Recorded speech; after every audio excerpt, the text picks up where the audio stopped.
प्रिय छात्रों, सुप्रभात। हम सभी जलियांवाला बाग हत्याकांड के विषय में भली भांति परिचित हैं, जानते हैं।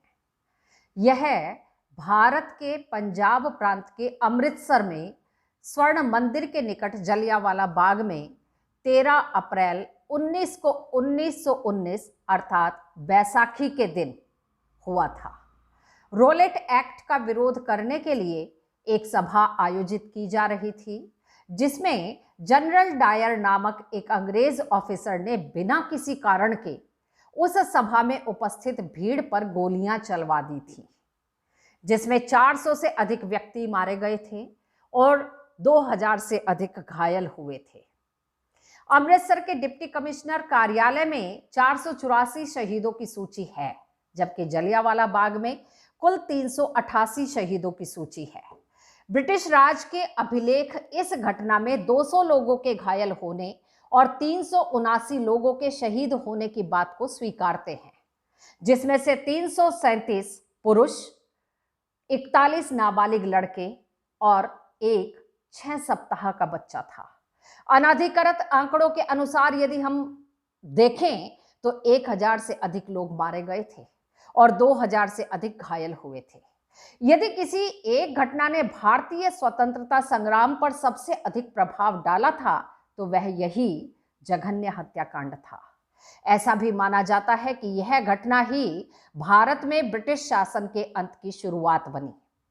1997 में महारानी एलिजाबेथ भी इस स्मारक पर मृतकों को श्रद्धांजलि देने गई थी और 2013 में ब्रिटिश प्रधानमंत्री डेविड कैमरन भी इस स्मारक पर आए थे और उन्होंने विजिटर्स बुक में लिखा, ब्रिटिश इतिहास की यह एक शर्मनाक घटना थी। छात्रों, अंग्रेजों के अत्याचारों से आप सबने भली भांति सुन रखा है, जान रखा है। आंदोलन के 2 नेताओं सत्यपाल और सैफुद्दीन किचलू को गिरफ्तार कर काला पानी की सजा दे दी गई थी। 10 अप्रैल 1919 को अमृतसर के उप कमिश्नर के घर पर इन दोनों नेताओं को रिहा करने की मांग पेश की गई थी, परंतु ब्रिटिशों ने शांति प्रिय और सभ्य तरीके से विरोध प्रकट कर रही जनता पर गोलियां चलवा दी थी, जिससे तनाव बहुत अधिक बढ़ गया था और उस दिन कई बैंकों, सरकारी भवनों, टाउन हॉल, रेलवे स्टेशन आदि में आगजनी की गई थी। इस प्रकार की हुई हिंसा में 5 यूरोपीय नागरिकों की भी हत्या हुई थी।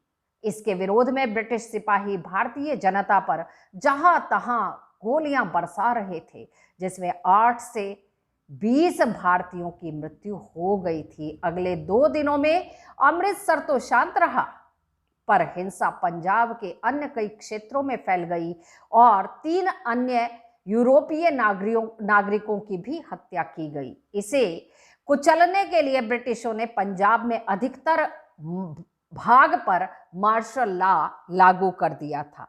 कांड के महीनों बाद 1919 में बाग का दृश्य बैसाखी के दिन 13 अप्रैल 1919 को अमृतसर के जलियांवाला बाग में इस सभा और इसमें उपस्थित भाषण देने वाले नेता थे।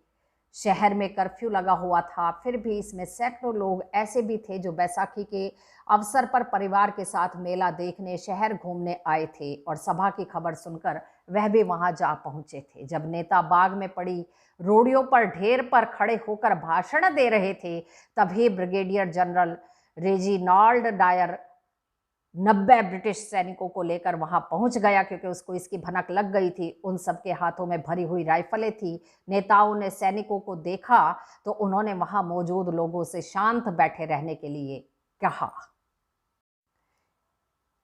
इस स्थान पर एक ऐसी भी पट्टिका लगी हुई है जिसमें ऐसा लिखा गया है कि बहुत सारे लोग ऐसे थे कि जिन्होंने तड़प तड़प कर जान दे दी थी, यानी जीवित थे, उनका कोई इलाज नहीं करवाया गया था। यहाँ हम अपने शहीदों को श्रद्धांजलि देते हैं। और दूसरा, हमारा आज का एक विशेष पर्व आता है बैसाखी का, जिसके बारे में मैंने आपको पहले भी बताया है, क्योंकि ये घटना भी बैसाखी के दिन की ही है। हमारा भारतवर्ष त्योहारों का देश है। यहाँ बहुत सारे धर्म को मानने वाले लोग रहते हैं और सभी धर्मों के अपने अपने त्योहार होते हैं, पर्व होते हैं।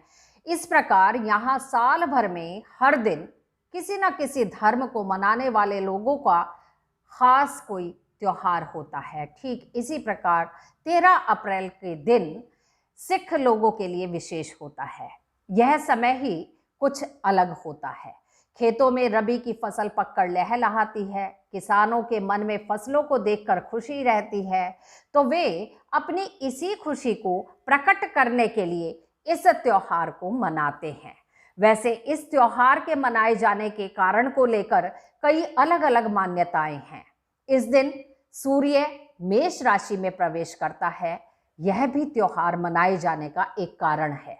और ऐसा भी कहा जाता है कि सन 1699 में इसी दिन सिखों के अंतिम गुरु गोबिंद सिंह जी ने सिखों को खालसा के रूप में संगठित किया था।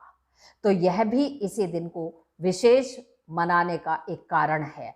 इस त्योहार की तैयारी भी सबसे बड़े त्योहार दीपावली की तरह कई दिन पहले से ही शुरू हो जाती है। दीपावली के पर्व की तरह इस दिन लोग अपने घरों की सफाई करते हैं, आंगन को रंगोली से सजाते हैं, घरों में लाइटें जैसे हम लोग दिवाली पर लगाते हैं ठीक वैसे ही लाइटनिंग करवाते हैं, और घरों में तरह तरह के व्यंजन पकवान बनाए जाते हैं। कुछ लोग इस दिन पवित्र नदी में स्नान कर अपने धार्मिक उद्देश्य को पूर्ण करते हैं। सुबह के समय से ही लोग स्नान के बाद गुरुद्वारे जाते हैं। गुरुद्वारे में गुरु ग्रंथ साहब का पाठ किया जाता है, कीर्तन आदि करवाए जाते हैं और नदियों के किनारे मेलों का आयोजन किया जाता है। इन मेलों में बहुत भीड़ उमड़ती है।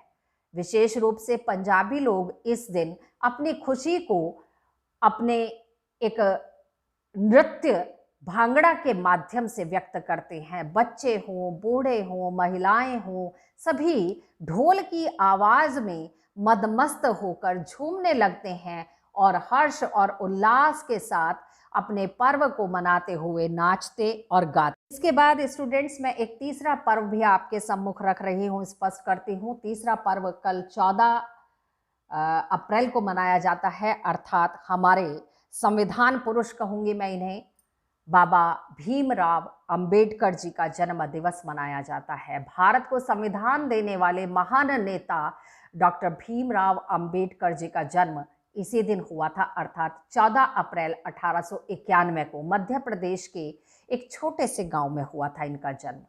भीमराव जी के पिता का नाम रामजी मालाजी सकपाल और माता जी का नाम भीमाबाई था। अपने माता पिता की 14वीं संतान के रूप में डॉक्टर साहब ने जन्म लिया था और ये जन्मजात ही प्रतिभा संपन्न थे। अंबेडकर जी का जन्म महार जाति में हुआ था, जिसे लोग उस समय अछूत और बेहद नीचा वर्ग मानते थे। बचपन से ही अंबेडकर जी के परिवार के साथ सामाजिक और आर्थिक रूप से गहरा भेदभाव किया जाता। उस समय का समाज हमारा ऐसा था। अंबेडकर जी के बचपन का नाम रामजी सकपाल था। अंबेडकर जी के पूर्वज लंबे समय तक ब्रिटिश ईस्ट इंडिया कंपनी की सेना में कार्यरत थे और उनके पिता ब्रिटिश भारतीय सेना की मऊ छावनी में सेवारत थे। भीमराव जी के पिता हमेशा ही अपने बच्चों की शिक्षा पर जोर देते थे, जैसे आपके माता पिता आपको आग्रह करते हैं। रामजी अंबेडकर ने सन 1898 में पुनर्विवाह किया और परिवार के साथ मुंबई चले आए। उस समय बम्बई कहा जाता था। यहाँ डॉक्टर साहब एल्फिंस्टन रोड पर स्थित गवर्नमेंट हाई स्कूल से के पहले अछूत छात्र बने। पढ़ाई में अपने उत्कृष्ट प्रदर्शन के बावजूद छात्र अंबेडकर लगातार अपने विरुद्ध हो रहे इस अलगाव और भेदभाव से दुखी रहते थे।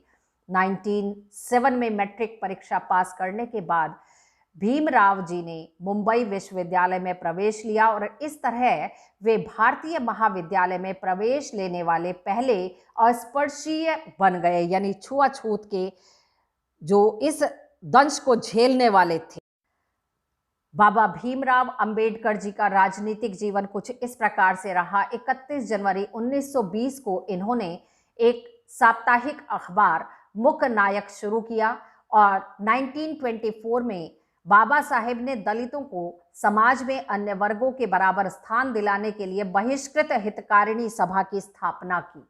1932 को गांधी जी और डॉक्टर अंबेडकर के बीच एक संधि हुई जो पूना संधि के नाम से जानी जाती है। अगस्त 1936 में स्वतंत्र लेबर पार्टी की इन्होंने स्थापना की और 37 में डॉक्टर अंबेडकर जी ने कोंकण क्षेत्र में पट्टेदारी को समाप्त करने के लिए विधेयक पास करवाया और आज़ाद भारत में डॉक्टर साहब को संविधान की रचना का काम सौंप दिया गया, अर्थात इनका संघर्ष रंग लाया। फरवरी 1948 को अंबेडकर जी ने संविधान का प्रारूप प्रस्तुत किया और जिसे 26 जनवरी 1950 को लागू किया गया और छात्रों में यहीं तक आज आपको बताऊंगी। धन्यवाद।